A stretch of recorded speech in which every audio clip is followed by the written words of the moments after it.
¿Qué tal? Muy buenos días, público en general. Bienvenidos. Bueno, los felicito. Quiero iniciar esta sesión, digamos, felicitándolos y aplaudiéndolos realmente. ¿Por qué? Porque están tomando acción en su... Sabemos que, o todos debemos de saber, que en el día a día y en todos los actos que hacemos en nuestro día a día, existen dos tipos de acciones. Las acciones que nos acercan a nuestros sueños, a nuestras metas y objetivos, y las acciones que nos alejan. Y el día de hoy ustedes están tomando la opción de acercarse a sus metas. ¿De qué manera? Ampliando sus conocimientos, ampliando su contexto para poder ser realmente inversores y próximamente libres financieramente. Bueno, me presento, yo soy Rosana Guzukuma Otsuka, soy abogada especialista en Derecho Corporativo, con más de 18 años ejerciendo la profesión en el ámbito corporativo en específico, y estoy aquí presente con ustedes para poder aportar mucho contenido de valor relacionado a ese tema muy importante que debe de saber todo inversor individual, que es cómo protegerse legalmente antes de iniciar un emprendimiento.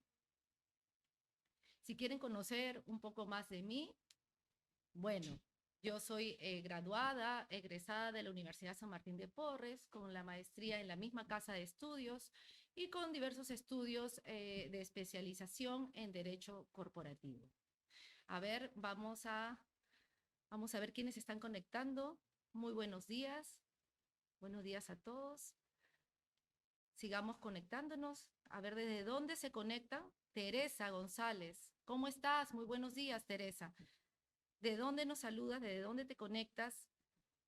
Cuéntanos un poquito. Hola, Cristian, muy buenos días. Vanessa Cárdenas, Mariana, muy buenos días. Bienvenidos, bienvenidos y felicitaciones nuevamente. Nunca voy a dejar de aplaudir y felicitar a todos aquellos que intentan ampliar su contexto en los conocimientos, porque eso es lo que realmente hace el camino hacia el éxito. A ver, Amelia, buenos días. Yulmar, Noemí, desde Piura, ¿qué tal? ¿Cómo está Piura? A ver, ¿quién más? Kelly, de Montreal. Bartimeo, ¿qué tal, Bartimeo? Muy buenos días. Felicidades, felicidades a todos. Trujillo está presente con Edwin. Nos vamos conectando y mientras nos vamos conectando, sería importante que nos vayan comentando aquí en el chat eh, si son inversionistas, si nunca han realizado en sus inversiones, en qué negocios están, en qué trabajan, qué es lo que hacen. No se preocupe que el alcance a nivel de protección legal es para todos. Es importante que todo, así hayas invertido o no invertido, así hayas fracasado, aunque hay que tener en cuenta que no existe el fracaso, existe oportunidad de mejora y resultados. Así que para todos, considero que la protección legal para inversionistas antes de iniciar un emprendimiento es muy, muy importante. Emprendedor distribuidora está acá. Ronald, ¿qué tal? Muy bien. Ronald ya ha emprendido con su distribuidora de productos veterinarios. Excelente. Jaire está emprendiendo. Te felicito. Es un proceso y todos debemos de disfrutar ese proceso en el emprendimiento. Lo importante, como les menciono, es que hayan tomado acción, ¿no?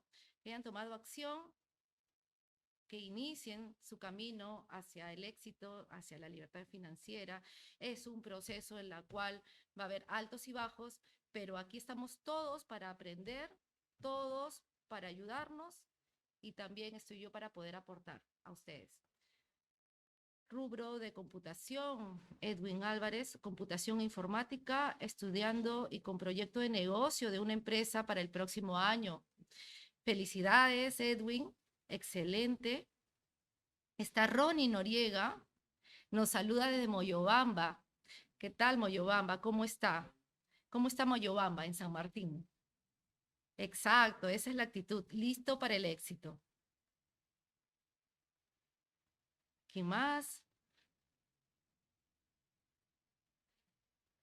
Sergio Martín. Sergio dice, tengo un pequeño taller de estampados. Excelente. Sería que tienes un taller de estampados, porque es un taller grande. Visualízalo. A ver, ¿quién más? Desde Guatemala nos saluda Bertimeo.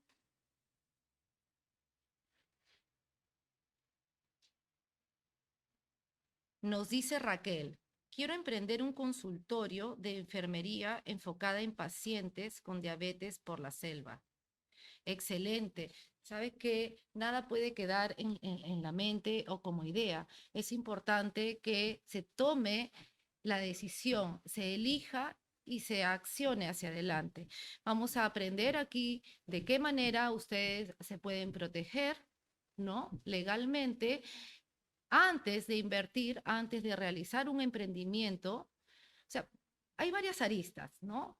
Si es que quieres iniciar tu propio emprendimiento, ¿no? Como generar una persona jurídica e iniciar este camino como dueño, como titular, ¿no? De esta persona jurídica o de esta empresa que creas. También aquellos inversionistas que quieren simplemente ser capitalistas, es decir, invertir en negocios ya encaminados, en negocios que ya se encuentran operando en el mercado, y también aquellos que ya son dueños de negocio, ya son titulares de una persona jurídica, pero que no han previsto ciertos alcances respecto a la protección legal, ¿no?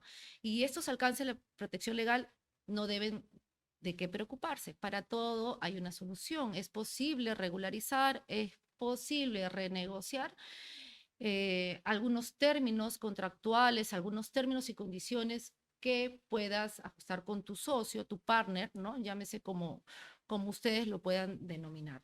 A ver, y seguimos leyendo el chat, se siguen conectando. Graciela nos dice, una persona natural socia en una empresa que está en Infocor, ¿le afecta a sus cuentas personales? A ver, una persona natural socia en una empresa que está en Infocor, ¿le afecta a sus cuentas personales? No directamente, pero sabemos que hay entidades financieras que consideran, para efectos de algún tema crediticio, consideran quiénes son los accionistas de esa persona jurídica y por lo tanto le involucran para poder calificar o no a algún determinado producto financiero, ¿no? Pero en estricto, digamos que legalmente no hay una afectación, porque sabemos que una persona jurídica que es de responsabilidad limitada, como es el caso de las sociedades anónimas cerradas, responden o son responsables por las deudas u obligaciones con terceros solamente hasta el límite de su patrimonio.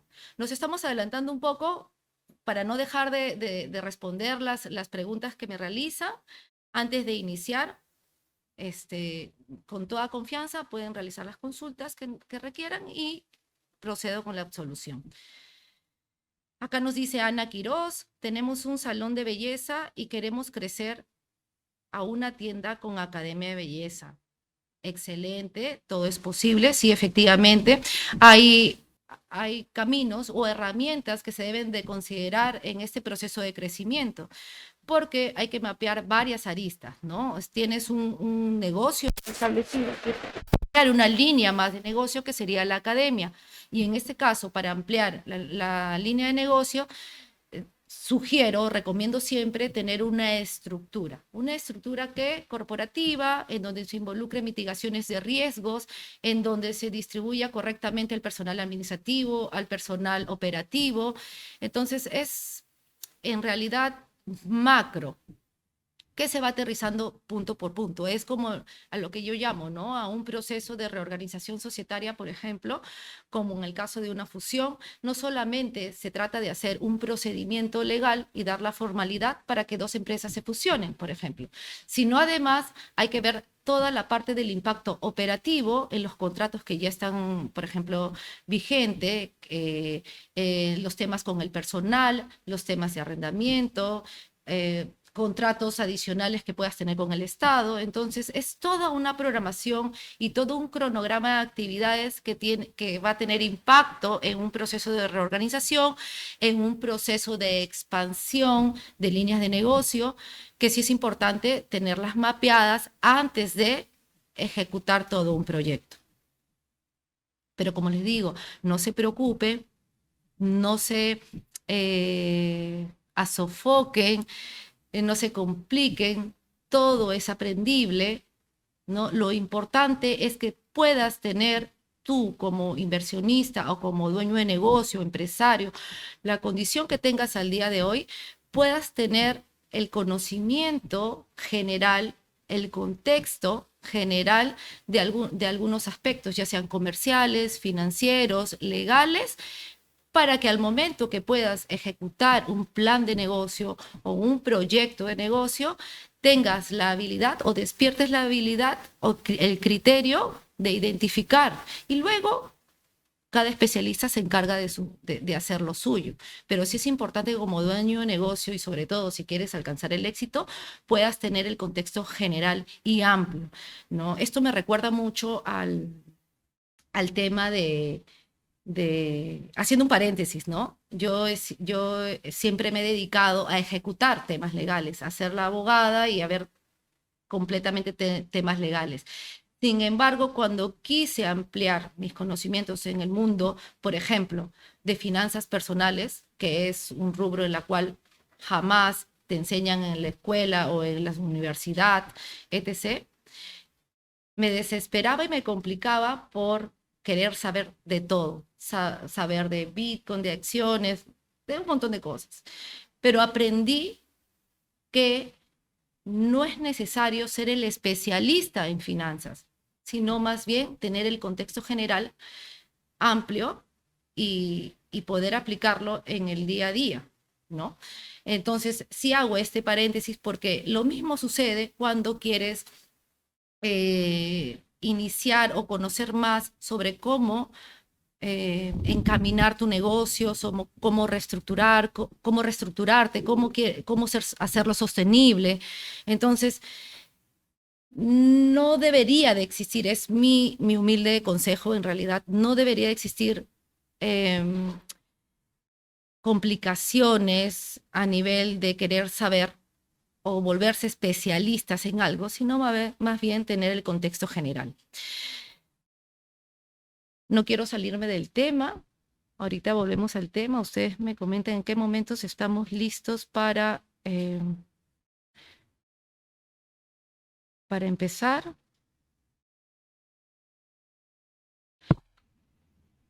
A ver, quiero volver al chat aquí un momentito.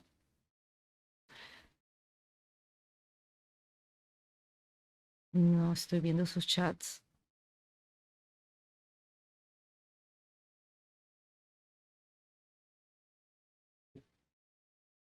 Ok, ya estamos.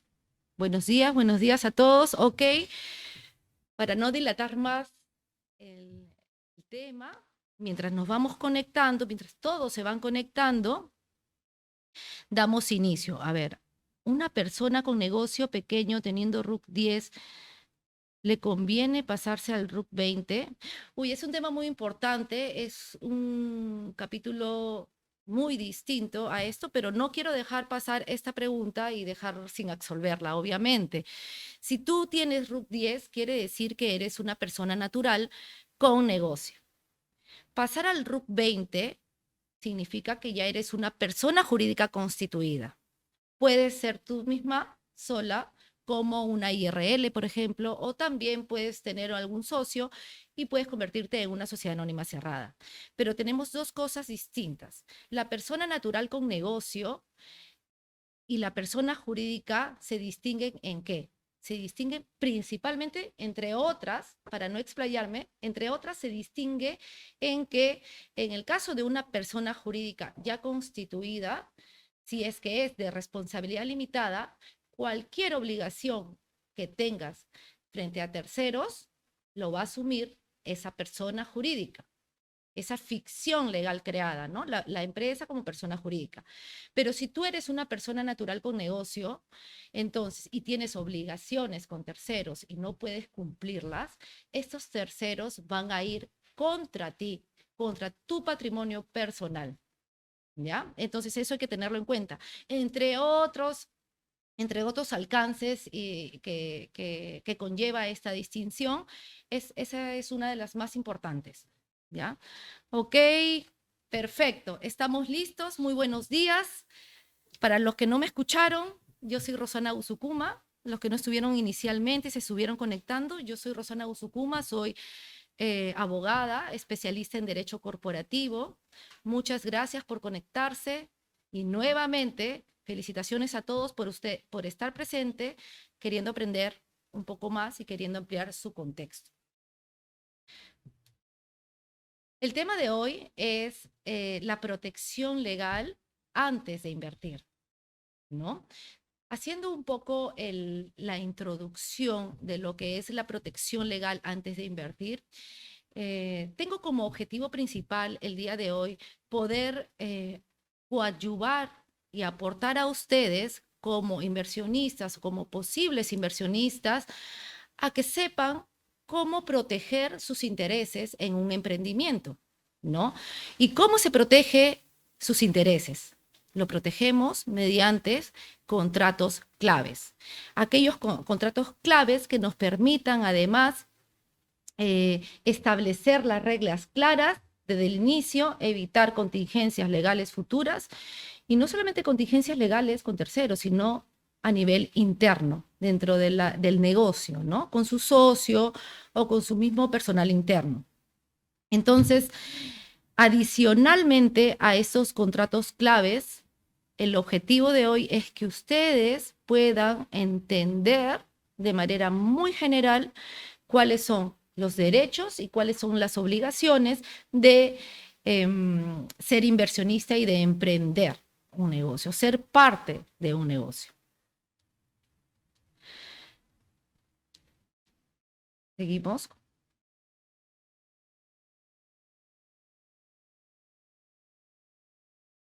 Ok. ¿Por qué es importante la protección legal?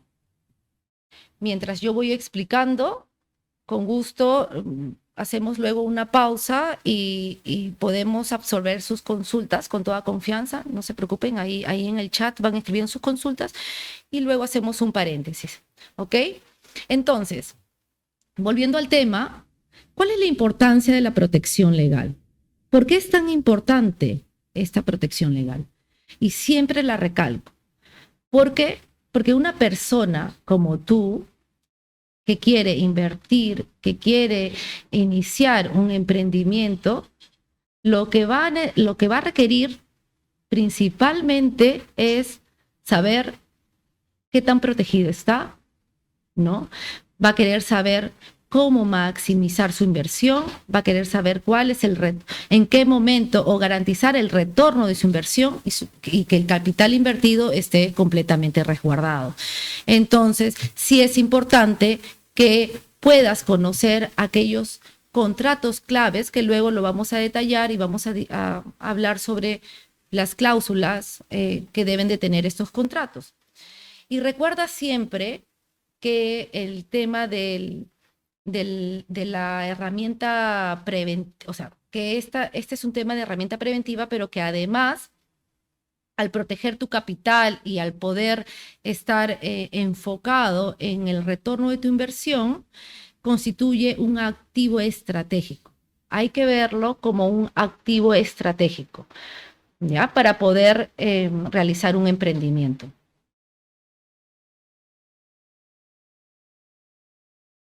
Entrando al tema de fondo, ¿no? Sobre lo que es la protección legal antes de invertir, hay que considerar los contratos, ¿ya? El punto de partida.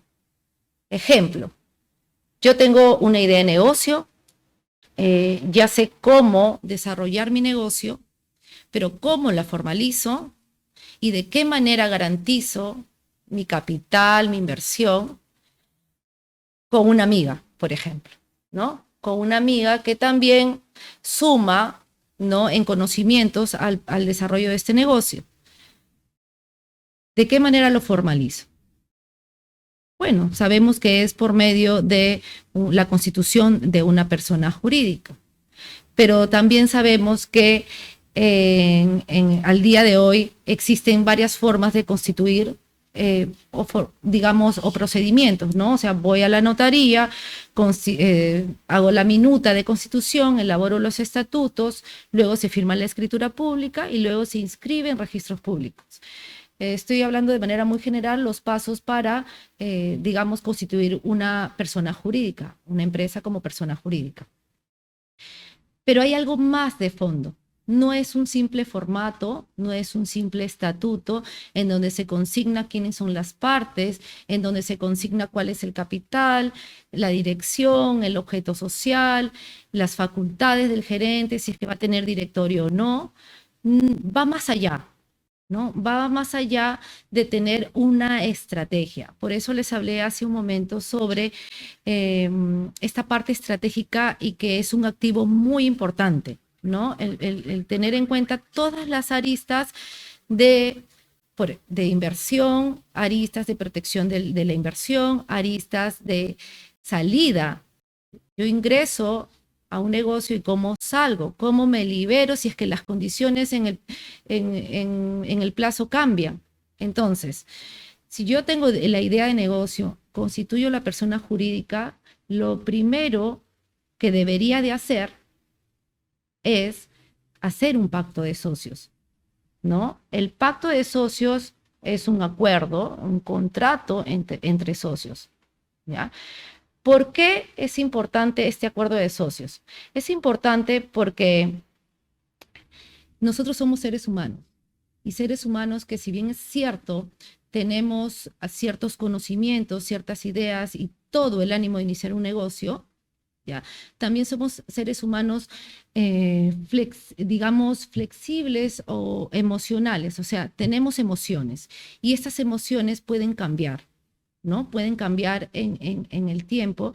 Y si, digamos, mi amiga a la cual yo uní a mi emprendimiento, al día de mañana cambia su decisión o actúa de manera, tiene una actitud diferente, precisamente por sus cambios, sus temas emocionales, su mentalidad, etc., por diversos factores, ¿no? Yo estoy tocando ahorita el tema emocional, pero son diversos factores que influyen, y si no tengo las condiciones claras desde el inicio, voy a tener conflictos.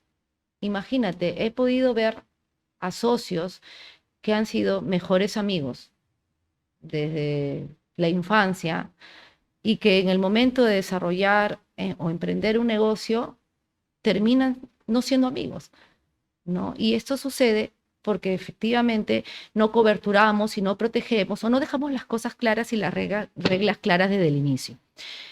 Por ello, hago hincapié a este pacto de socios, ¿no? Este pacto de socios tiene un propósito. ¿Cuál es el propósito? Establecer los derechos y las obligaciones de las partes, es decir, de los socios que intervienen en este negocio, ¿no? ¿Para efectos de qué?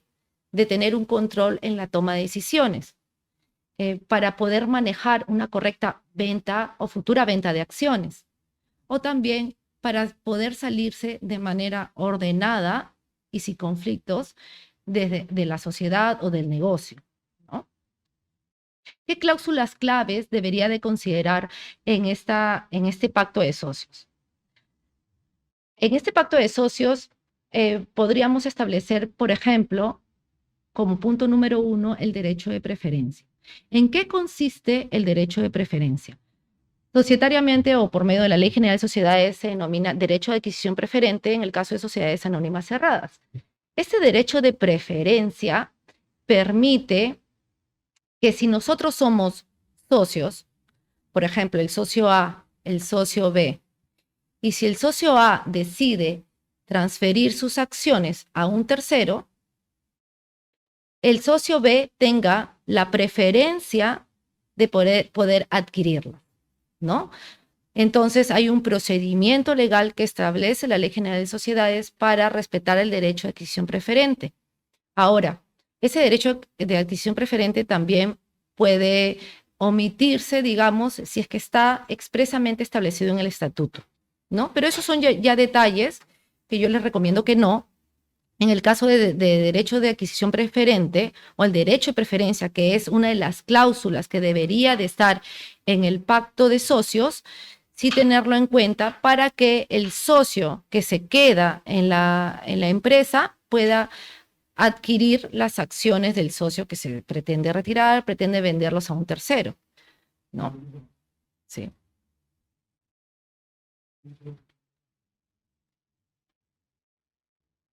¿Sí?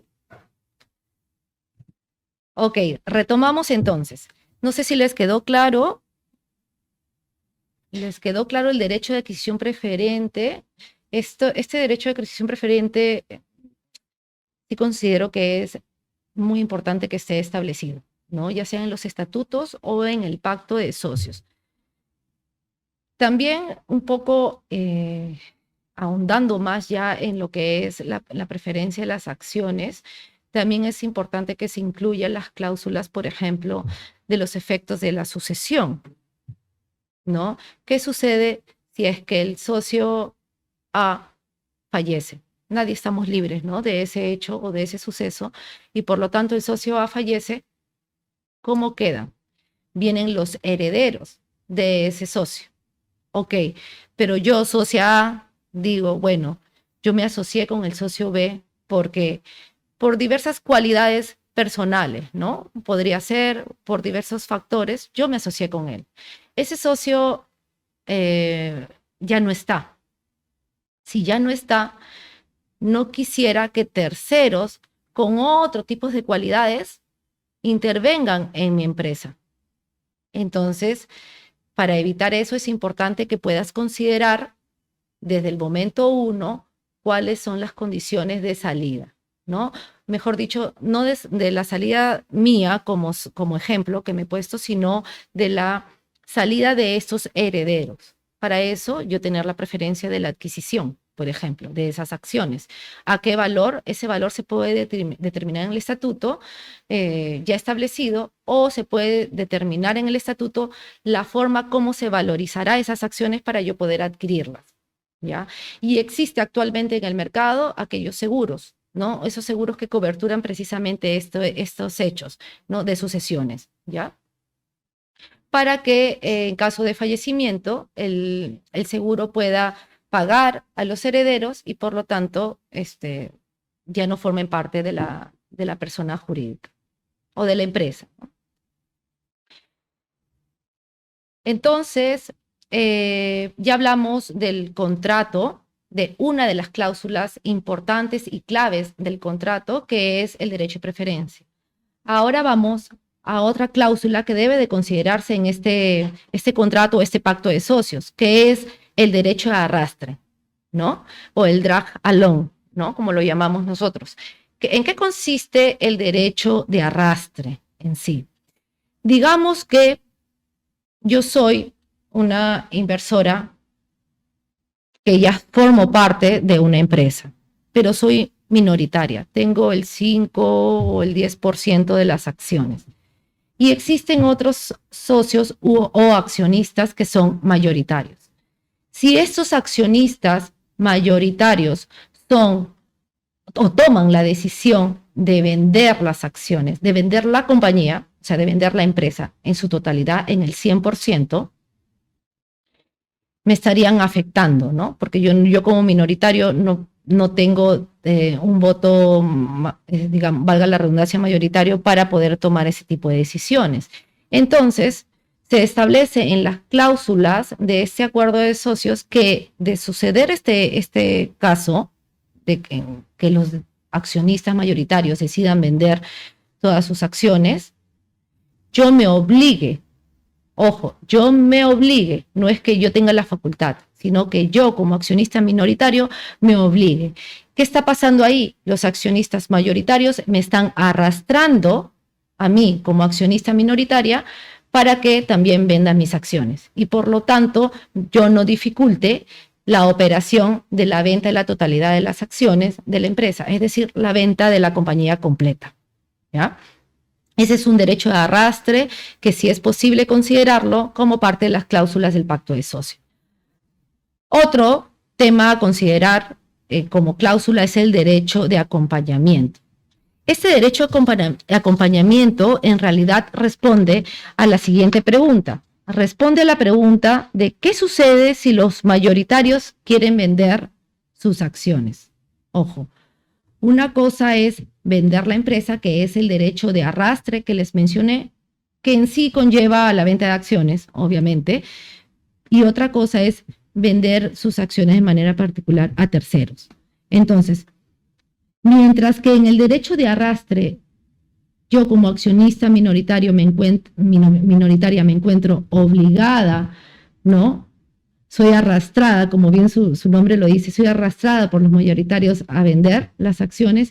En el caso del derecho de acompañamiento o tajalón, lo que sucede es, no es una obligación mía como minoritaria, sino más bien es un derecho mío, es facultativo, ¿ya? Es facultativo de que yo pueda también acompañar a aquellos accionistas mayoritarios, ¿no? En ese proceso de venta de acciones y por lo tanto me sume, pero es una facultad, ¿ya? Eso también se puede establecer como parte de las cláusulas en el pacto de socio.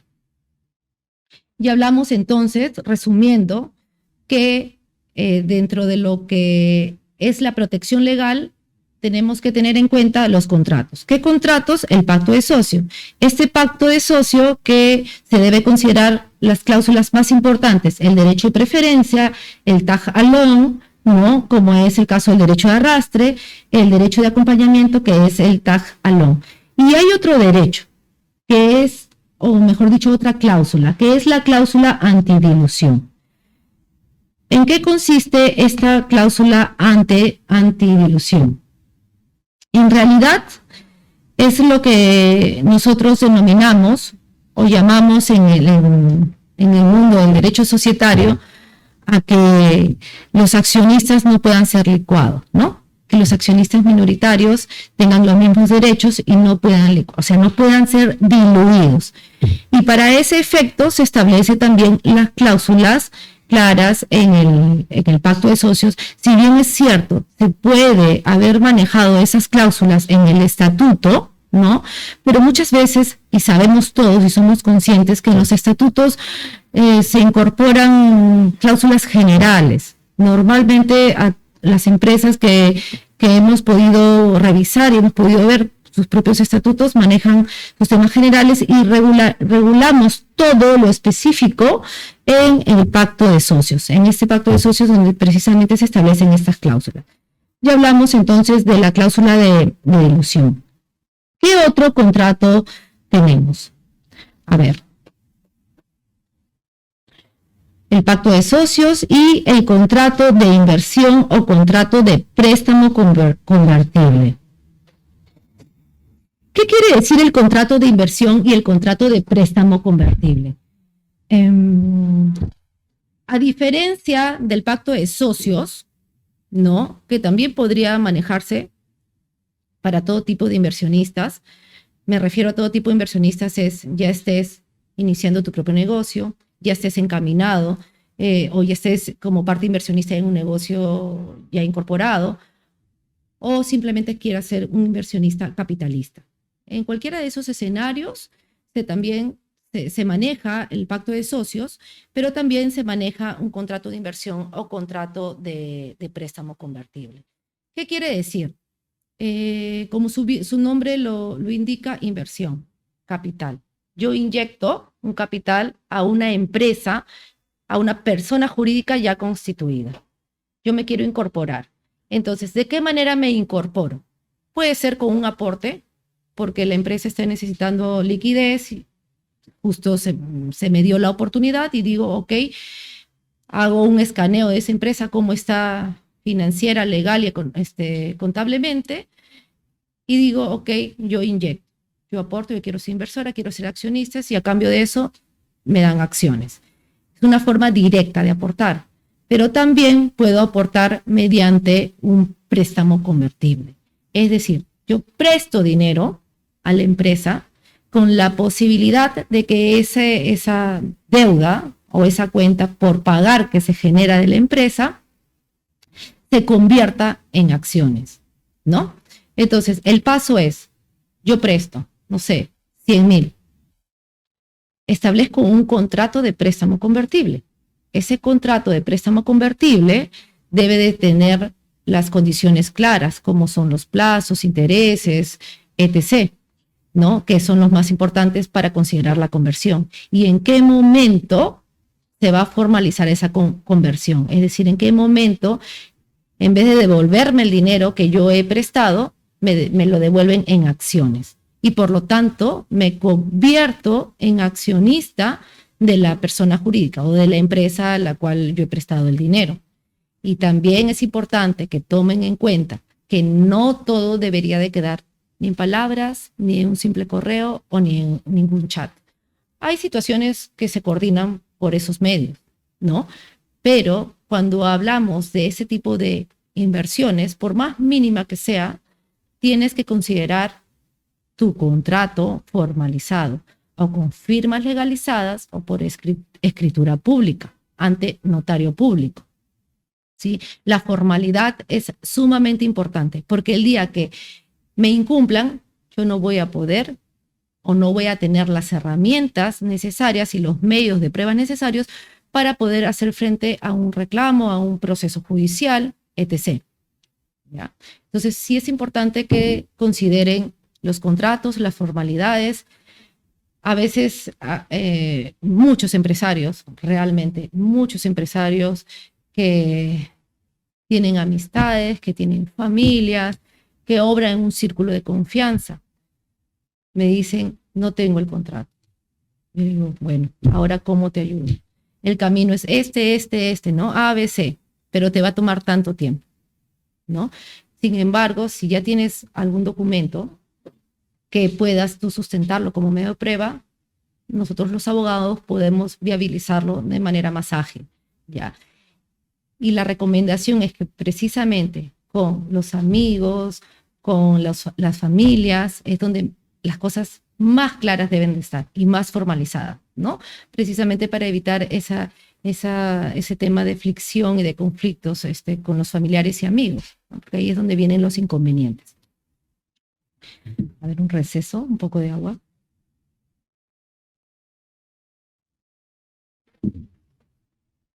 Volviendo al contrato de préstamo convertible, o resumiéndolo, es un préstamo formalizado con un contrato, ¿no? En donde tenga la posibilidad en convertirme en accionista, ¿ya? De la empresa.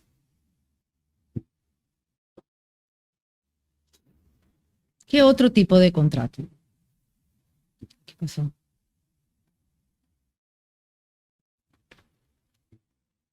A ver qué pasó.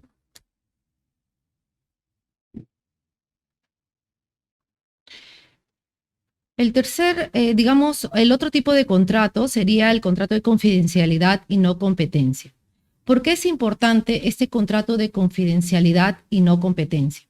Porque obviamente, si soy inversionista y me incorporo a una persona jurídica, debería de la sociedad en sí, o sea, la persona jurídica en sí, debería coberturar la información que tiene cada inversionista, ¿no? Para que esa información no sea extraída por el inversionista y utilizada para otros proyectos, para otros. Y ahí es donde viene la cláusula de no competencia.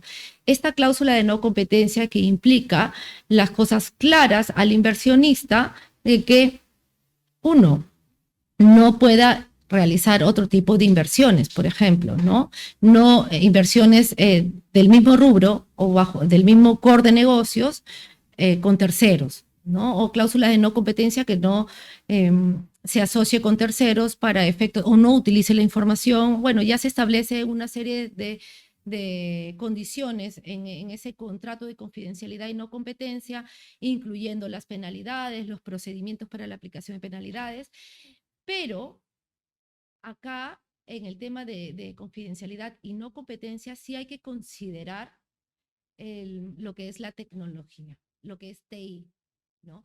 Porque muchas veces me dicen, bueno, acá mi socio ha pasado esto y se ha llevado esta información. Ok, entonces sí tiene firmado su contrato de confidencialidad y no competencia, pero ¿cómo demuestro yo que se llevó la información? Claro, me dice, sí, pero tú como abogada debes de saber de qué manera demostrar eso. Claro, debería saber, pero también existen herramientas tecnológicas que nos permiten a nosotros, a los abogados, poder sustentar como medios de prueba.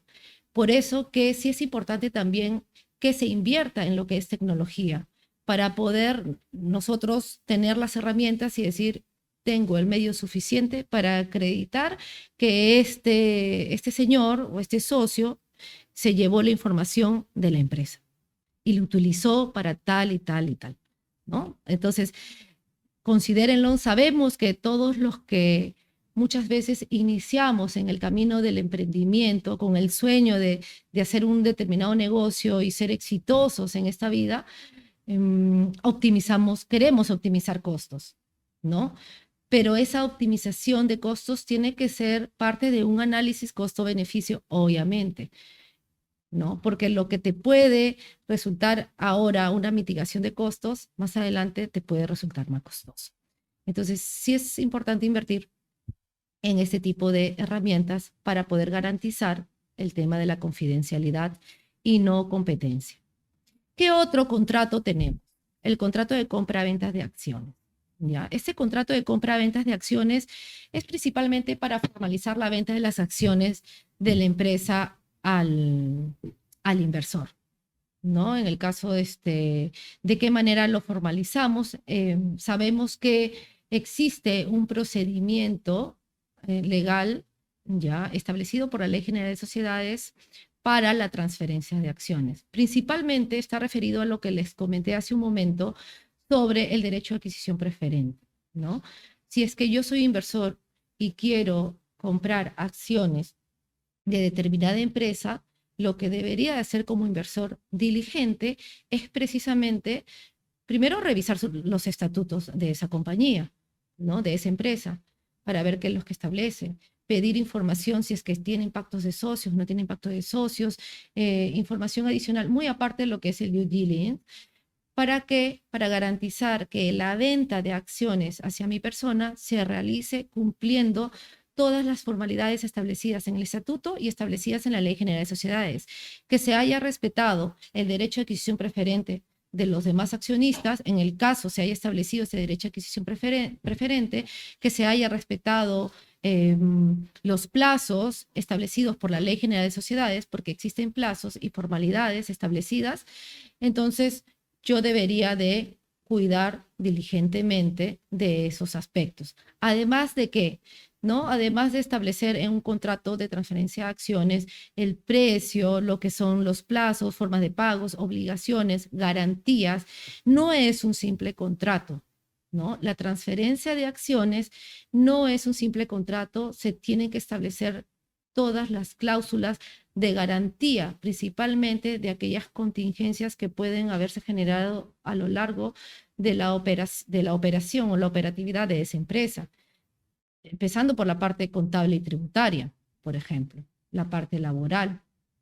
Por eso al final les voy a mencionar en qué consiste un due diligence, ¿no? Porque como inversor no se trata simplemente de inyectar el capital y recibir acciones, ¿no? Porque puede ser que esa empresa esté en un estado, por ejemplo, de insolvencia patrimonial. Entonces, ¿a qué estoy invirtiendo? Claro, una cosa es lo que me hayan podido decir los socios o informar de manera muy general del proyectado, del flujo y que este va a ser mi retorno, etc. Y otra cosa es que yo lo vea tangible en documentos fehacientes, en análisis de estados financieros, entre otros documentos que se revisan para determinar si efectivamente voy a tener el retorno de mi inversión. Si no, ¿de qué manera estaríamos nosotros hablando de una verdadera y garantizada inversión? ¿Ya? Haciendo un resumen, ¿no?, de los puntos que hemos tratado hasta el momento, hemos hablado del pacto de socios, hemos hablado de qué cláusulas contiene este pacto de socios, como es la cláusula de derecho de preferencia, el derecho de arrastre, el derecho a acompañamiento, lo que es la cláusula antidilución, por ejemplo. Y también hemos hablado del contrato de inversión o contrato de préstamo convertible. Hemos hablado sobre el contrato de confidencialidad y no competencia y el contrato de compra-venta de acciones. Ahora pasamos a otro punto de suma relevancia que tiene que ver con los derechos de los inversionistas, ¿ya? Pasando a los derechos de los inversionistas, podríamos resumir, son una suma de derechos, pero dentro de los principales podríamos resumir en qué. El inversionista, cuando se quiere incorporar en un negocio, cuando quiere emprender un negocio, tiene muchos derechos. Uno de ellos es el derecho a la información, el derecho a recabar información de la sociedad, ¿no? En sí, de esa persona jurídica creada o ya ya operativa o por crearse. Por crearse no hay mucha información porque estás empezando de cero, pero si es una persona jurídica ya constituida, en la cual ya tiene varios años haciendo operaciones, sí es importante solicitar toda la información y eso está previamente establecido en la Ley General de Sociedades, que es el derecho a información de los accionistas, incluso de los accionistas minoritarios. La gerencia, digamos, rechaza a informar a aquellos inversionistas, bueno, se puede solicitar al juez ese determinado o hacer respetar ante el juez ese derecho a la información que tenemos todos los accionistas. Otro derecho es el derecho a la participación en las decisiones. Este derecho a la participación en las decisiones tiene que ver con el derecho a voto que tiene cada accionista de una empresa, ¿no? ¿De qué manera participo en la toma de decisiones? Aquí quisiera hacer una distinción de los accionistas con derecho a voto y los accionistas sin derecho a voto. Por ejemplo, vayámonos a ejemplos, ¿no? Si es que yo soy una accionista con derecho a voz y voto, es decir, que tengo mis acciones comunes, como cualquier empresa, ¿no? Mis acciones son comunes. Yo tengo 100 acciones que representan, no sé, el 20%, ¿no?, del total de acciones. Entonces, mi derecho a voto va a representar precisamente ese porcentaje que les he mencionado, ¿ya? Y por lo tanto va a sumar a la toma de decisiones, ¿ya? Pero si yo soy una accionista que me he incorporado a una persona jurídica como una inversionista netamente capitalista, es decir, no tengo derecho a voto, sino más bien un derecho preferente en la en la distribución de dividendos, entonces no voy a participar en la toma de decisiones, ¿ya? Para que puedan entender sobre estas distinciones de la clase de inversionistas, les hago un resumen del ejemplo. Existen aquellos inversionistas o accionistas, llamémoslos accionistas para no confundir, ¿no? Accionistas que tienen acciones comunes, acciones ordinarias, comunes, que son acciones con derecho a voz y con derecho a voto. Pero también existen accionistas que han sido inversores, es decir, que te dicen, yo me incorporo a la empresa simplemente inyectando capital. Y lo único que yo quiero es el retorno de mi capital más un derecho de cobro preferencial de dividendos, ya sea en el monto o ya sea preferentemente, es decir, en orden de prelación, cobro antes que los accionistas comunes. Entonces, ese tipo de accionistas simplemente se incorporan a la persona jurídica y, bueno, según las reglas claras que se establecen en el inicio, digamos, reciben sus dividendos, ¿no? Pero no tienen derecho a voto. No tienen derecho a voto, pero sí tienen derecho al cobro de dividendos. es una decisión. Nosotros lo clasificamos ya a nivel societario, al momento que hacemos toda esta operación de la inclusión de este inversionista capitalista, digamos. Nosotros hacemos una modificación de estatutos y en esa modificación de estatutos emitimos clases de acciones. Por ejemplo, una clase de acciones A y clase de acciones B. Las clases de acciones A son las acciones comunes y las clases de acciones B son las acciones, digamos, con derecho preferente, ¿no? Derecho preferente en el cobro de dividendos, por ejemplo. ¿Ya? Pero no quiero confundirlos con esta parte que suena un poco técnica. Lo único que quisiera que quede en ustedes como mensaje es que existe esta clasificación de acciones, que sí es posible ser accionista de una persona jurídica, de una empresa en la cual simplemente aporte, inyecte capital y haga un seguimiento, un control de cómo van las operaciones de la empresa, pero no intervenga en la operatividad y no intervenga también con mi derecho a voz. De esta manera, los accionistas que sí están con sus acciones comunes mantienen el control de la persona jurídica o de la empresa creada.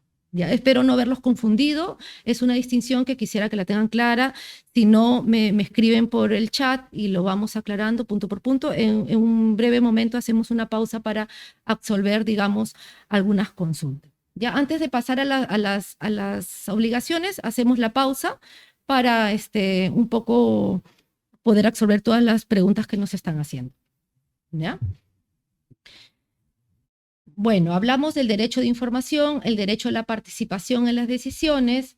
Hay otro derecho que es el derecho a dividendos o beneficios, ¿no? Preferenciales. Un poco me adelanté hace un momento a hablarles sobre estos derechos de preferente en la cobra de dividendos, pero también estos derechos de los dividendos, no solamente que va para los inversionistas capitalistas, sino además va para aquellos comunes en las cuales dices, oye, ¿cuál es nuestra política de distribución de dividendos? ¿Cada qué tiempo nos distribuimos dividendos? ¿Se puede adelantar dividendos o no se puede adelantar dividendos? Sucede que constituimos una empresa o está la empresa en marcha y como accionista decimos, oye, ¿cuándo empezamos a distribuirnos? Y empieza precisamente los conflictos o los cambios de opiniones, intercambio de opiniones, porque puede decir que la empresa está en sus primeros años de arranque y obviamente quizás ni siquiera han llegado a su punto de equilibrio. Y si no han llegado al punto de equilibrio, ¿cómo es que quieres que te adelante dividendos? ¿No? Pero existe esas actitudes de aquellos accionistas que dicen, no, pero esta fue la promesa, o esta fueron lo que conversamos inicialmente. Solución para ello. Reglas claras desde el inicio, ¿no? En el pacto de socios establecer precisamente esos puntos, cuáles son nuestras políticas, ¿no? Y qué sucede en cada escenario, qué sucede si hemos quedado que al primer año no vamos a distribuir dividendos, pero al primer año todavía no llegamos a nuestro punto de equilibrio, entonces, ¿qué escenarios tenemos? Todas esas reglas claras deberían establecerse en el pacto de socios. Tenerlo en cuenta, porque créanme que efectivamente empiezan a haber conflictos, fricciones, malas actitudes entre las personas que forman parte de la persona jurídica en calidad de accionistas. Existen ese tipo de cosas, situaciones realmente descabelladas, se los digo así, porque tú puedes decir, es una empresa pequeña, es una empresa que recién está empezando. No, pequeña, grande, mediana, cualquier tipo de empresas suceden ese tipo de y terminan complicándose, terminan con procesos judiciales. Bueno, yo diría, pues ahí estamos nosotros abogados, pero precisamente la labor de vocación de abogado es prevenir eso, ayudar a aquellos inversionistas o a aquellos accionistas a prevenir y no que generen más conflictos para nosotros poder trabajar más. No, al menos esa no es mi política como abogada. Precisamente me encantan estos temas de prevención, de compliance y de todo el tema de elaboración de matrices de riesgos legales, porque son los que permiten trabajar de manera tranquila a aquellos accionistas que se dediquen a su core de negocio, a hacer crecer su negocio y eviten conflictos, ¿no? Y no estar perdiendo el tiempo en conflictos y disputas que realmente se pudieron haber previsto desde el inicio. Y si no se ha prevenido, digamos, desde el inicio, pierdan cuidado que si están en el camino pueden regularizar, pueden al día de hoy establecer un pacto de socios, formalizarlo.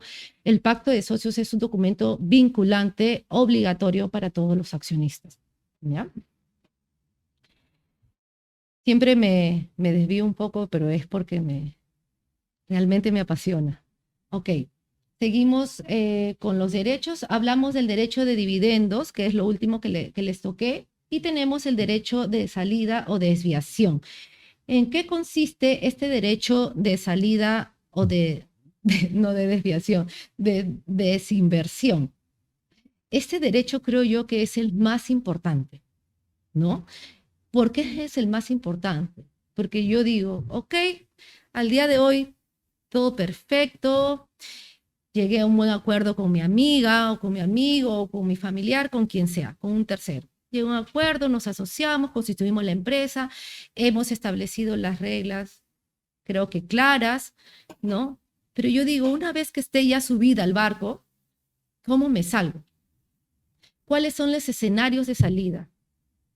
Recuerden, y esto lo dice el maestro Robert Kiyosaki, toda inversión tiene que tener su estrategia de salida. Ya inviertas en un negocio, ya sea que inviertas en bienes raíces, en lo que inviertas, tienes que tener desde el día 1 tu estrategia de salida. Entonces, esa misma estrategia o esa estrategia de salida que les hablo es lo que se debe de considerar al invertir en un negocio. ¿Y cómo? Recalco nuevamente, en el pacto de socios, ¿no? En este pacto de socios se van a poder establecer claramente cuáles son mis opciones de salida. Como yo les mencioné, una de las opciones de salida puede ser, no sé, en el caso que los accionistas quieran vender las acciones, quieran vender la empresa en su 100%, ¿no? O ya sea simplemente las acciones las cuales son titulares, el caso de sucesiones, por ejemplo, ¿no? Lo que yo les mencioné hace un momento sobre el derecho de arrastre, por ejemplo, ¿no? Todas esas partes se deben de considerar en este derecho de salida. Y ahora, ¿en qué escenarios podríamos decir se activa este derecho de salida o de desinversión, ¿no? Principalmente este derecho se activa cuando cuando la empresa, por ejemplo, no puede lograr sus objetivos o su crecimiento según lo que inicialmente se proyectó. También cuando los socios mayoritarios deciden vender, es algo que ya les he venido mencionando, o cuando se produce un cambio significativo en la estructura, ¿no? Ya sea en la administración, en los socios o en la forma de manejar la estructura corporativa en sí. Simplemente en esos escenarios son donde se activa este derecho y levantas las manos y dices, bueno, voy a revisar mi cláusula relacionada a mi salida y decido salirme de manera muy cordial y de manera sin pérdidas y sin haber asumido muchos riesgos, me salgo del negocio. ¿Ya? Es importante esta cláusula de salida. Ok, ahora vamos a pasar al tema de las obligaciones. Pero antes de pasar al tema de las obligaciones, vamos a leer un poco los comentarios, el chat en el Zoom para manejar, para poder absorber sus consultas. Acá me dice, por ejemplo, Lili, dice, puse un negocio con un amigo, todo de palabra. La empresa se consignó a mi nombre por acuerdo mutuo. Las ganancias son divididas entre ambos, pero yo asumo todos los riesgos. Él no quiere asumir nada, solo las ganancias.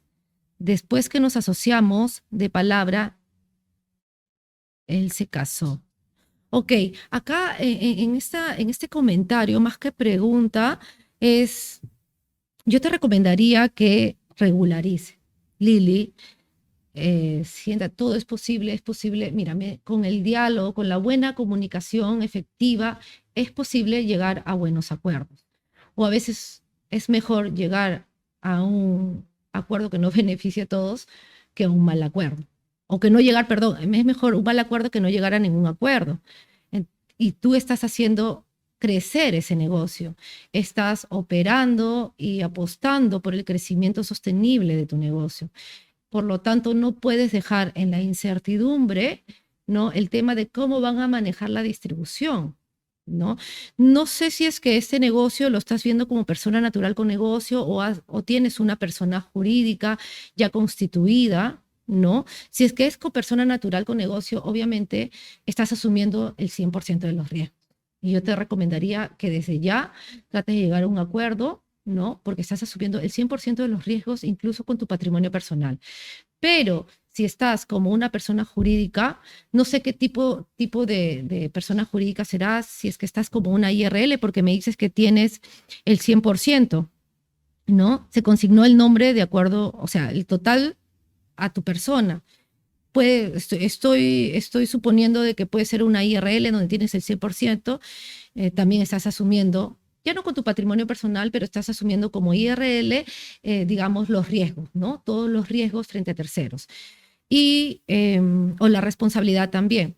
Y si eres una sociedad anónima, cerrada, por ejemplo, me imagino que deberías estar con el 99%.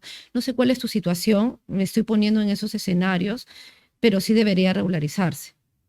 ¿Ya? Te sugiero que regularices, que converses con tu socio y que obviamente lo que hayan quedado de palabra se plasme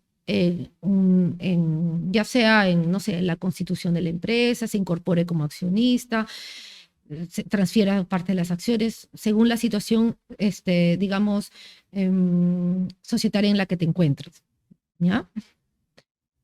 Lili dice, si nos asociamos legalmente, imagino que entran a tallar nuestros esposos. Claro, si hoy día regularizan ese tema, entrarían a tallar sus esposos, salvo que realicen la separación de patrimonios, ¿no? Es decir, si tú tienes tu esposo, puedes, digamos, realizar la liquidación de gananciales y hacer la separación de patrimonios. Igualmente, la otra persona puede hacer la separación de patrimonios. Y en realidad, nosotros tenemos, a veces los seres humanos arrastramos costumbres o creencias y tenemos ciertos prejuicios en relación a lo que es la separación de patrimonios. Antes decían, no, pues la sociedad conyugal tiene los mismos patrimonios. Y al día de hoy yo les podría decir que incluso la separación de patrimonios es parte de una estrategia, ¿no? De una estrategia, digamos, legal, patrimonial de todas las familias, porque de esa manera podrías diversificar los riesgos, podrías segmentar los riesgos. Y yo realmente incluyo ese tema de separación de patrimonios como parte de las estructuras que armo y cuando asesoro de las estrategias, ¿no? O sea, obviamente les explico todos los alcances, pero yo recomendaría que en estos casos, si no intervienen, para que no intervengan sus esposos, puedan realizar la separación de patrimonios. Ah, ok, acá me habías estado, perdón, Lili, mencionando. Es una IRL, me dices. Me estaba poniendo en varios supuestos, pero ya me contestaste que es una IRL.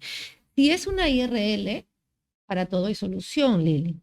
Si es una IRL y se quiere formalizar esta situación legal con tu amigo, ¿no? Esta persona a la cual habías llegado de palabra, es posible hacer el proceso de transformación de una IRL a una sociedad anónima cerrada, por ejemplo. Es un proceso legal en la cual demorará que un mes, mes y medio, hay que cumplir ciertos plazos legales para publicaciones, ciertas formalidades de escritura pública, pero sí es posible transformar una IRL a una sociedad anónima cerrada.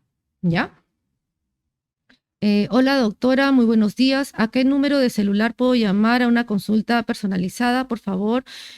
Con mucho gusto. Al final de las diapositivas le vamos a mostrar los datos de contactos con mucho gusto para poder apoyarlos.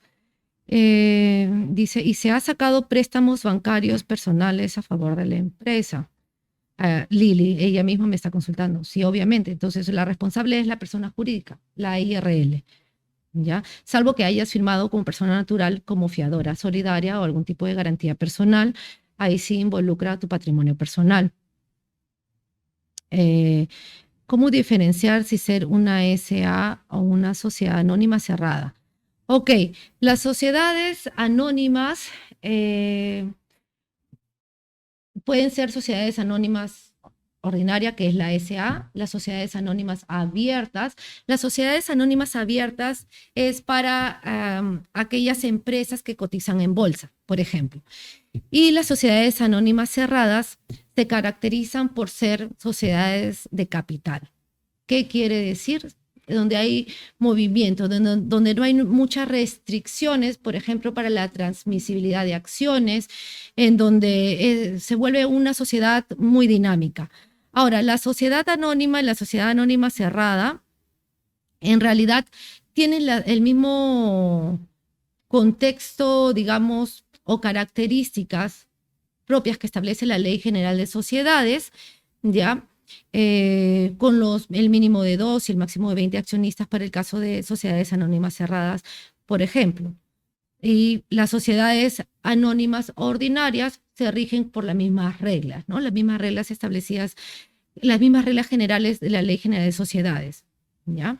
Va a depender mucho de qué es lo que realmente tú requieres.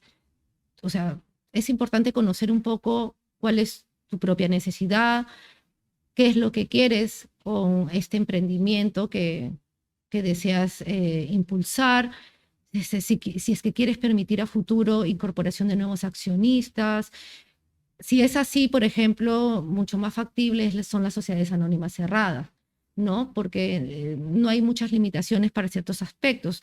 Hay ciertas cosas que se pueden ajustar en los estatutos, ¿no? Pueden tener o no pueden tener directorio. Las sociedades anónimas sí tienen directorio, por ejemplo. ¿Ya? Va a depender mucho de lo que quieras. Ahora, tú puedes empezar con una sociedad anónima cerrada o una sociedad anónima en sí, y en el tiempo, según tus cambios de necesidades empresariales, puedes, digamos, mutar, puedes cambiar, ¿no? Existen procedimientos precisamente de transformación, ¿no? Son formas que establece la propia norma para viabilizar, digamos, según las propias necesidades que puedas tener. Consulta, compré acciones de una empresa. Gracias, Otoya, me dice, ¿no? Otoya me está haciendo la consulta de que realizó la compra de acciones de una empresa por medio de divisa, ¿no? El cual me da una factura, ¿ya? Dice, lo consulto es como sé que estoy como un pequeño accionista en la empresa, compré acciones, ¿se puede averiguar eso? O sea, ¿sabe que esa empresa diga si yo compré 100 acciones? Gracias. Entiendo que este tipo de acciones que has comprado no son acciones, o sea, son acciones, mejor dicho, a empresas que cotizan en bolsa, ¿cierto? Pero toda esa información sí es posible tenerla. El tema está que si eres accionista minoritario, te riges por la norma de las sociedades anónimas abiertas. Habría que ver cuál es la empresa, si una empresa nacional, una empresa extranjera. Sí es importante tener ese detalle, ¿no? Muy por el contrario, te estás refiriendo a una persona jurídica o una empresa que no cotiza en bolsa y que te has incorporado, simplemente has invertido. En ese caso es mucho más sencillo poder solicitar la información correspondiente. Pero ojo, que antes de la compra de acciones es importante haber tenido la información, no con posterioridad. Bueno, todo es parte de un aprendizaje. Si no se hace en una vez, a la segunda, si no puede fallar. Y si hay que ser completamente diligentes. ¿Ya? Acá me dice integra terapias. Me dice, si no se hizo ese pacto, ¿es posible hacer uno con la empresa ya establecida simplemente en el libro de actas o se requiere otro procedimiento? Ese pacto, si es que no lo hiciste desde el inicio, desde el momento que se constituyó la empresa, lo puedes hacer con posterioridad. Es posible regularizarlo. Es un pacto de socios. Si la empresa ya tiene operando 3, 4, 5, 10 años en el mercado y no tienes ese pacto de socios, lo puedes regularizar ahora, ¿no? Mediante un pacto de socios, estableces el acuerdo en Junta General de Accionistas, estableces tu acuerdo independiente y lo formalizas por escritura pública, ¿no? Para que pueda ser vinculante, ¿ya? También es importante que toda empresa, toda persona jurídica tenga su libro de actas y su libro de matrícula de acciones y también su libro de sesión de directorios en el caso que sean sociedades que cuenten con directorio. ¿Ya? Si la empresa ya está constituida, nos pregunta Yulmar, ¿puedo hacer ese pacto de socios? Solo es legalizado y lo mantenemos interno, se registra en la SUNAT. Sí es posible, si la empresa ya está constituida, ratifico lo que mencioné en la absolución de la consulta anterior. Obviamente, sí es posible hacerlo y sí se formaliza. Dice, disculpa por salir del tema, una consulta. ¿Y cuando uno es garante, qué tipo de documento o cláusula se realiza? Garante, me imagino que te estás refiriendo, Ronnie, a garantizar un préstamo, ¿cierto? A nivel de financiero o garantizar, porque existen otras garantías como las garantías mobiliarias, las garantías hipotecarias. Voy a hacer como que si te estás refiriendo a garante como persona. Existen las garantías personales y las garantías, digamos, reales, ¿no? Las garantías personales estamos hablando, por ejemplo, del fiador solidario, ¿no? Es decir, que como persona yo garantizo que un tercero cumpla su obligación o que la persona jurídica o la empresa cumpla con determinada obligación. Si esa empresa no cumple con la obligación de pago, por ejemplo, a una entidad financiera, lo que va a hacer la entidad financiera es ir a reclamarme a mí, que me he constituido como garante, como fiadora solidaria, y obviamente va a ir en contra, pues, a hacerme el cobro, y si no cumplo con el pago, ¿no? A respaldar la obligación de ese tercero o de esa empresa, puede ejecutar, ir en contra de mis patrimonios, en contra de mi patrimonio. ¿Ya?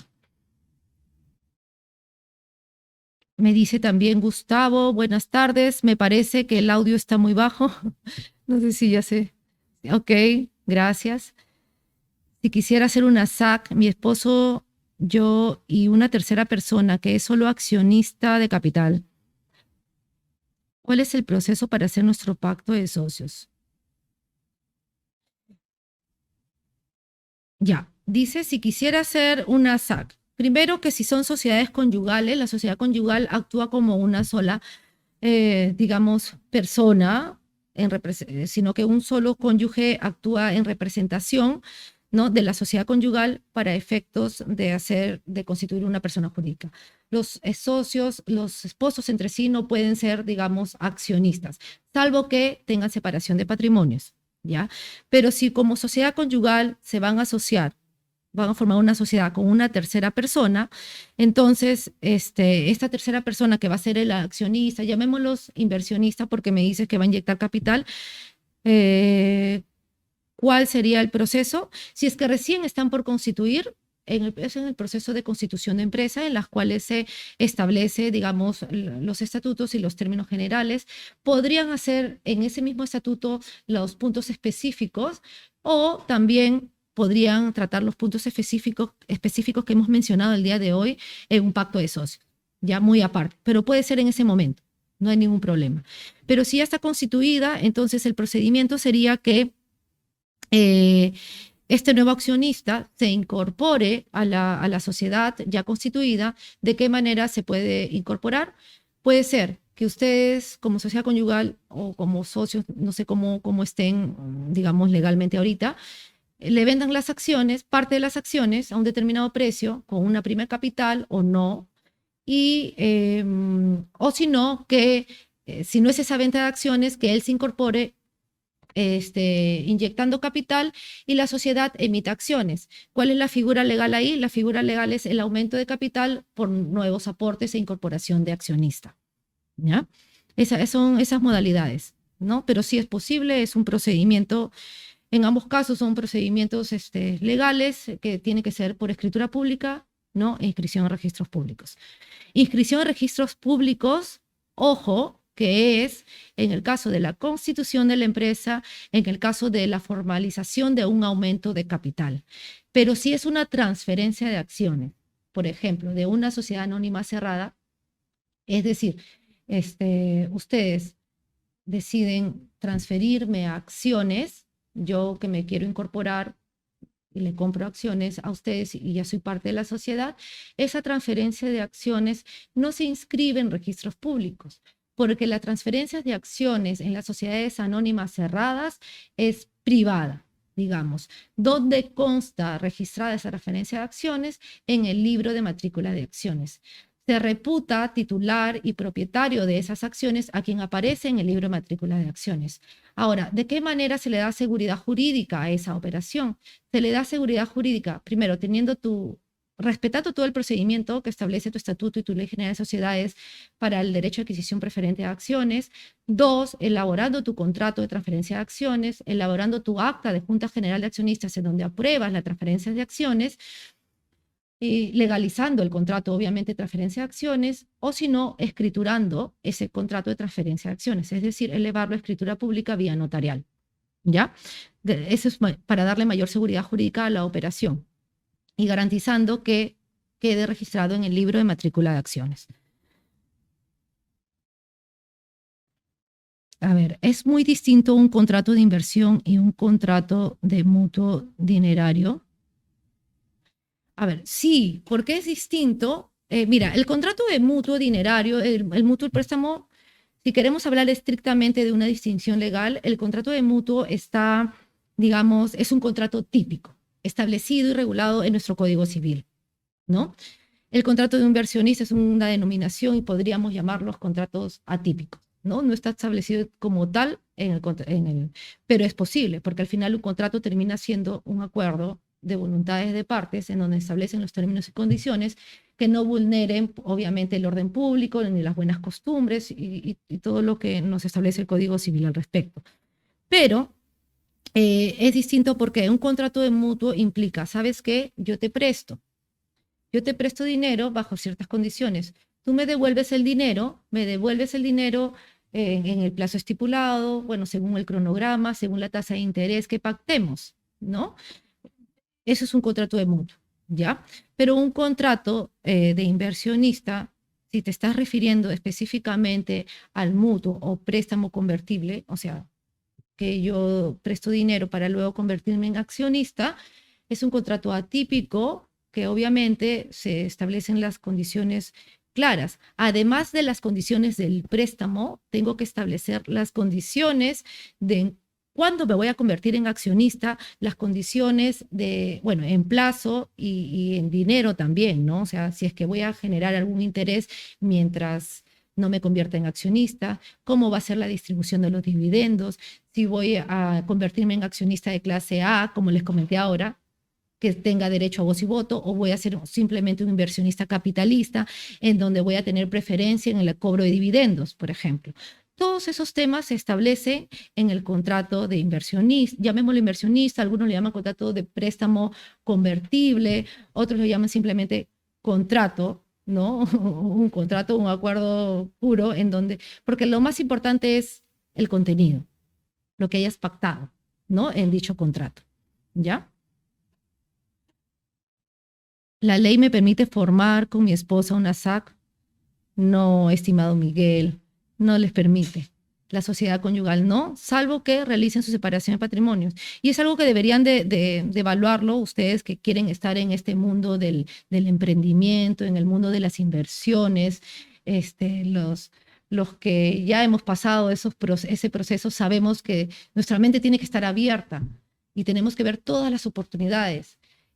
¿En qué sentido oportunidades? Obviamente, si mi mente se va a limitar a que no quiero hacer una separación de patrimonios porque yo tengo alguna costumbre, no sé, o simplemente es un acuerdo con mi esposo, me voy a limitar a muchas alternativas y a muchas oportunidades, a muchas opciones de hacer muchos negocios.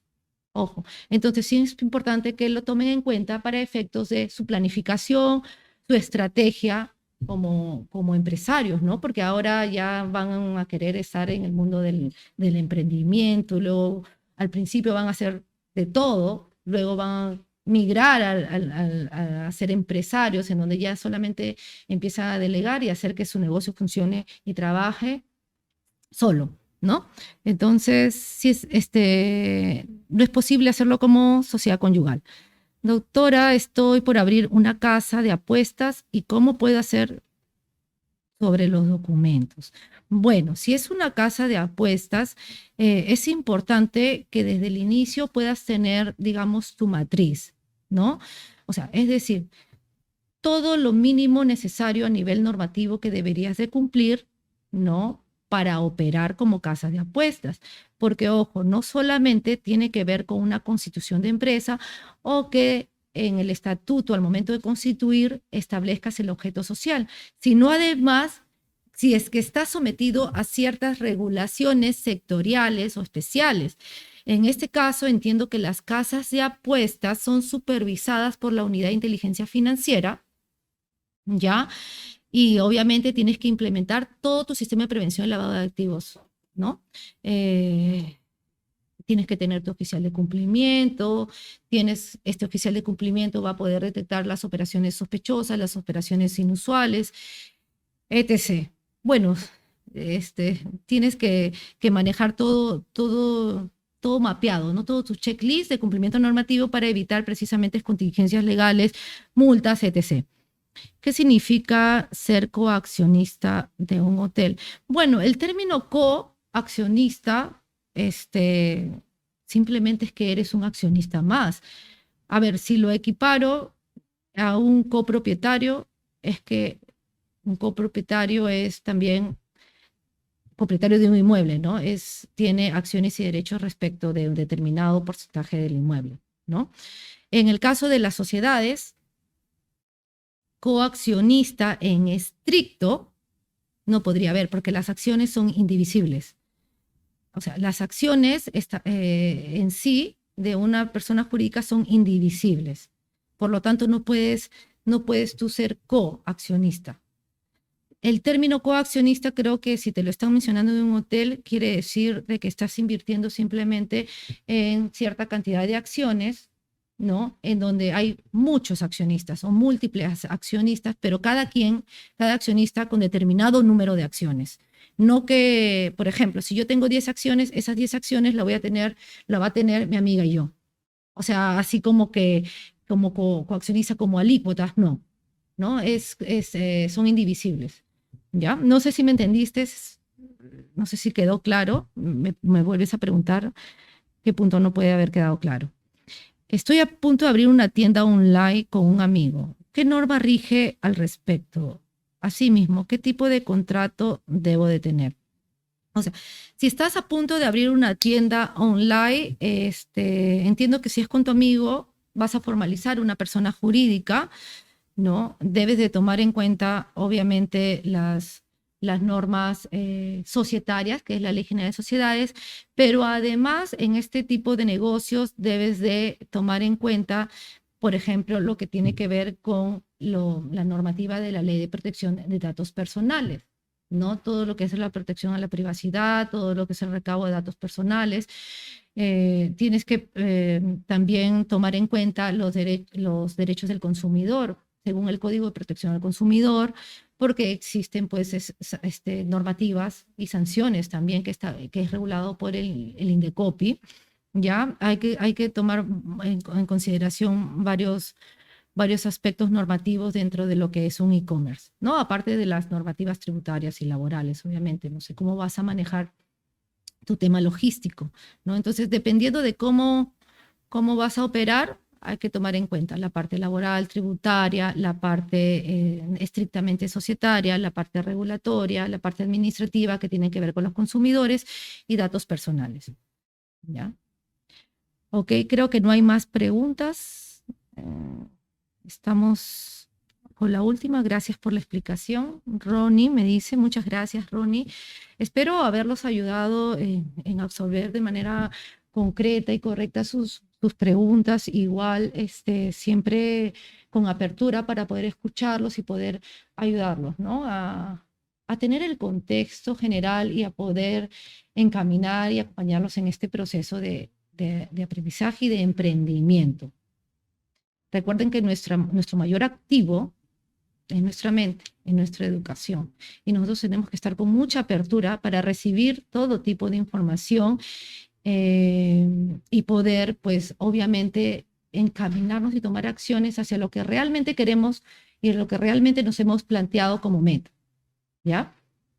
Seguimos entonces, ya les hablé sobre los contratos, sobre los derechos, ahora nos toca sobre las obligaciones de los inversionistas, ¿no? ¿Qué obligaciones tienen? Bueno, primero a cumplir con lo que se haya pactado. Si es que han firmado un pacto de socios, si es que han tenido un acuerdo, tiene que cumplir, ¿no? Cumplir con los plazos y los montos acordados.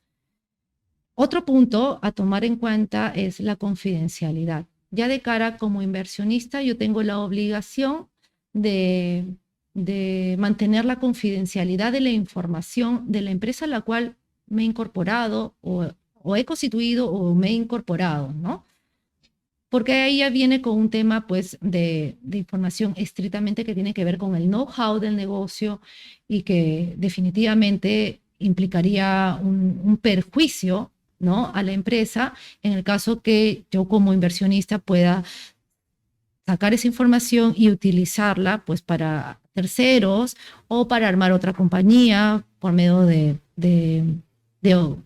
como se dice, de otras personas. No está mi nombre, pues puede ser otras personas. Entonces, pero también tiene que ver con un tema ético. Ustedes cuando se asocian, tiene que ver con un tema de la calidad de persona, el perfil de persona con quien se están asociando. Aquí no se trata de discriminar, ni de menospreciar a nadie, pero es importante que ustedes evalúen ese factor con las personas de quien están formando parte de una sociedad, porque la sociedad es prácticamente como un matrimonio. En la sociedad van a haber altos y bajos, pero definitivamente si no tienes las reglas claras, la forma de salirse va a ser muy perjudicial para las partes. Entonces, también es un punto que siempre yo menciono a las personas a las cuales asesoro, que tenga que evaluar y medir y tomar en cuenta ese factor, ¿no?, de la persona con quien te estás asociando.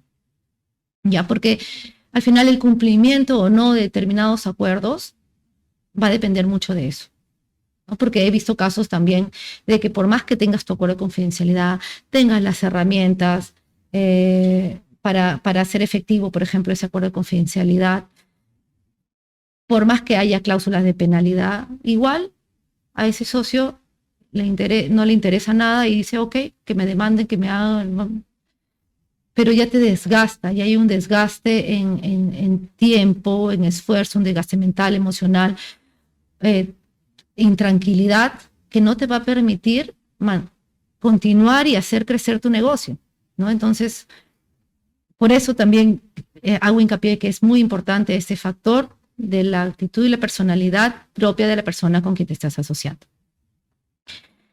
Entonces, cumplir con los plazos y los montos acordados, la confidencialidad y la no competencia, que es lo que les mencioné, ¿no? Hacer no competencia, hay que ser leales, ¿no? Hay que ser realmente leales con las personas con quien nos estamos comprometiendo y apostando, pues, efectivamente por un negocio, ¿ya? Y con eso les he querido brindar los alcances generales, los puntos más importantes a tomar en cuenta, que son los contratos, los derechos y las obligaciones de los inversionistas en general. Ahora podríamos pasar a lo que son, digamos, la conclusión, ¿no? Y una sesión de preguntas para ustedes sigan escribiendo sus preguntas en el chat y yo con todo gusto los voy absolviendo, ¿ya? Pero la conclusión principal, estimado público en general, la conclusión es: sean preventivos, aperturen su mente, si es que quieren ir realmente al éxito, aperturen la mentalidad y aprendan, ¿no? Recaben, absorban todos aquellos conocimientos que les va a permitir encontrar oportunidades, les va a permitir tener criterio para la toma de ciertas decisiones, les va a permitir mitigar riesgos en este caso riesgos legales, pero en realidad no solamente me enfoco en el tema legal, en general uno tiene que ampliar su contexto y dejarse, digamos, o más que dejarse es querer aprender, ¿no? Querer aprender, querer adquirir más conocimientos sin desesperación, con tranquilidad, con cautela y puedan tomar decisiones correctas. Muchas veces actuamos por emociones. Se los digo yo por experiencia propia. Como les mencionaba hace un momento cuando iniciamos la sesión, a mí nadie me enseñó a emprender, a mí nadie me enseñó a ser empresaria. A mí, yo fui formada y educada para ser abogada en la profesión de derecho y ejecutaba temas de derecho. Y siempre, desde el momento que decidí ir por mis metas, por mis sueños y decidir ser completamente independiente, armar mi estudio, no fue nada fácil. En el camino se aprendió. Incluso, claro, conozco la parte legal, pero no conocía la parte financiera, quizás la parte comercial y otras especialidades que ha sido un constante aprendizaje. ¿Y qué es lo que tuve que realmente hacer entre altos y bajos? Realmente tuve que pararme en el escenario de que tengo que aperturar mi mente, tengo que permitirme a mí, si es que yo realmente quiero lograr mi meta, permitirme poder, digamos, ampliar de conocimientos y permitir poder asesorarme con terceros, ¿no? La pregunta o los prejuicios que muchos de los emprendedores tenemos es, uy, pero no hay dinero, estoy empezando, tengo que reducir costos. Para todo hay forma, no todo es dinero en esta vida. Para todo hay forma y vas encontrando las oportunidades. Hay forma de poder hacer alianzas, hay formas de poder, encuentras personas en las cuales te puedes ayudar mutuamente sin esperar recibir nada a cambio. O sea, hay muchas formas de poder crecer, ¿no? Y poder emprender y poder, porque todos sabemos que obviamente el camino al emprendimiento es complejo, pero no se desanimen porque no es imposible, ¿ya?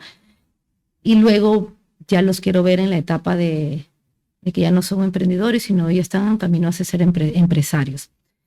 Esa es mi conclusión final. Quedo atenta a todas las consultas, a todas las preguntas que puedan tener. Vamos a revisar el chat. Acá tenemos qué significa, bueno, ya, ser coaccionistas, eso lo hemos hablado. Estoy pasando caos en mi empresa, en sociedad. Ambas somos 50-50. Agradezco su clase, autora. Asimismo, decirle que tengo varias consultas al privado. Mira, una de las formas que nosotros hacemos sociedad es, decimos 50-50.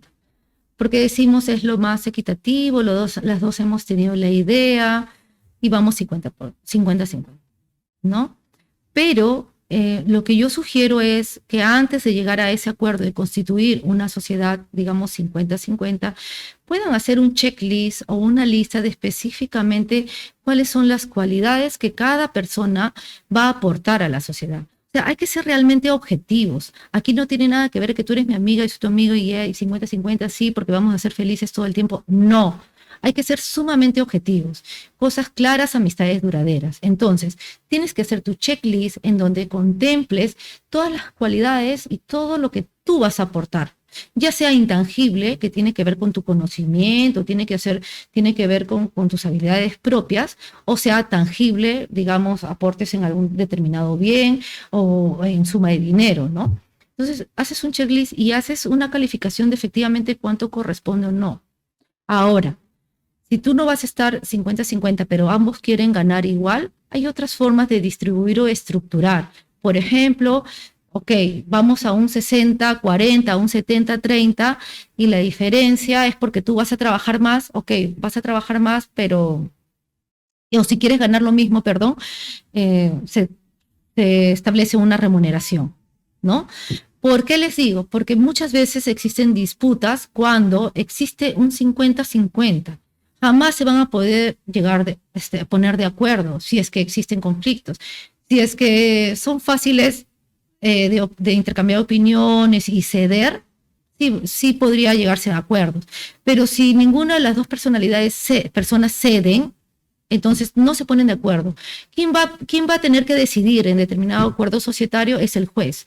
Y para que vayas al juez va a pasar, no sé, cuántos meses, ¿ya? Y vas a perder la oportunidad de repente de algún negocio, no lo sabemos. Entonces es importante la mayoría en estos casos, y no solamente la mayoría de un 50+1, porque esa mayoría se exige para ciertos tipos de acuerdos, pero si son acuerdos trascendentales, como de manera taxativa lo establece la Ley General de Sociedades, y más aún los propios accionistas pueden incorporar otro tipo de acuerdos con esas calificaciones en sus estatutos, entonces ahí sí se va a requerir una mayoría calificada. ¿Qué significa la mayoría calificada? Al menos el 66.6% de la mayoría para adoptar un acuerdo. Como por ejemplo, ¿no?, el acuerdo de disolver la compañía, disolver o liquidar la empresa, el acuerdo de ser parte de un proceso de reorganización, un tema de fusión, por ejemplo, sí se requiere de esa mayoría calificada. Y por lo tanto, deben de tomar en cuenta esos porcentajes que les menciono para efectos de constituir o replantear o reestructurar la parte accionarial de la empresa. ¿Ok? Si estoy emprendiendo sola, ¿qué documentos? Si estás emprendiendo sola, me imagino que podrías emprender como una IRL. No te recomiendo una persona natural con negocio. Habría que ver qué tipo de emprendimiento es, pero una IRL es para ser una persona jurídica, o también puede ser una sociedad anónima cerrada, pero la sociedad anónima cerrada implica tener al menos mínimo son 2 accionistas, por lo menos el tener una acción, ¿no? O sea, una acción que pueda tener un tercero y la mayoría la puedes tener tú, ¿ya? ¿Y más? Creo que no tenemos más consultas. Ok, todo bien. Si no tenemos más consultas, les agradezco por su tiempo. Discúlpeme si es que me he explayado mucho. En realidad, estos son temas como para abordar a mucho detalle. A veces me expando, me desvío del tema porque es importante que ustedes lo sepan, es importante que aprendan.